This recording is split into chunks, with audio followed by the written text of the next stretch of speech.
So Austin Cindric is now a NASCAR Cup Series winner and also a Daytona 500 winner in his first Daytona 500 attempt, a full-time season, and also in, I believe it's around his 8th start, which saying both of those things in the same sentence is absolutely insane to think about, that a rookie has won the Daytona 500 for the first time since Trevor Bayne did it in 2011.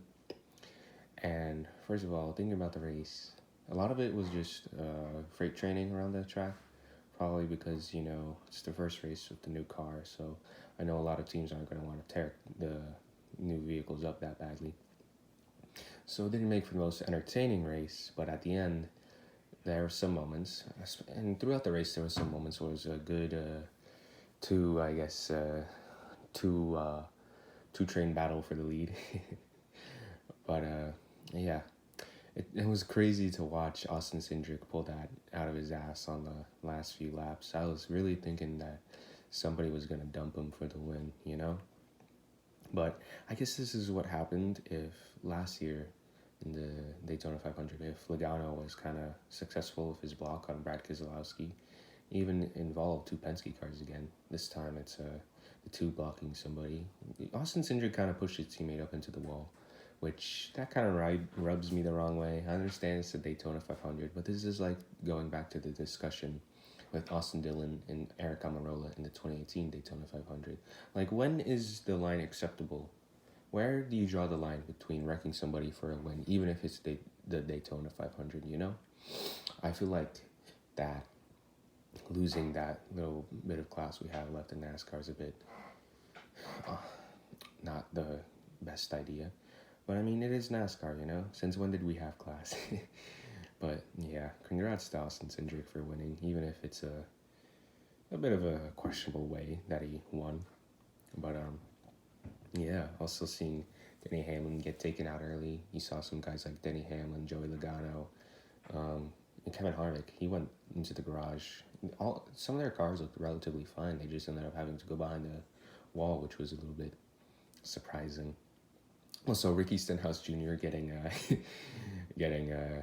spun by none other than Brad Keselowski. Seemed like he had it out for a few different guys today.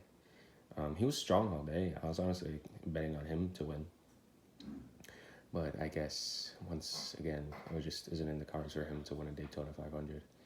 I bet it also must really sting to see the guy who replaced you winning his first start for Roger Penske, of all people.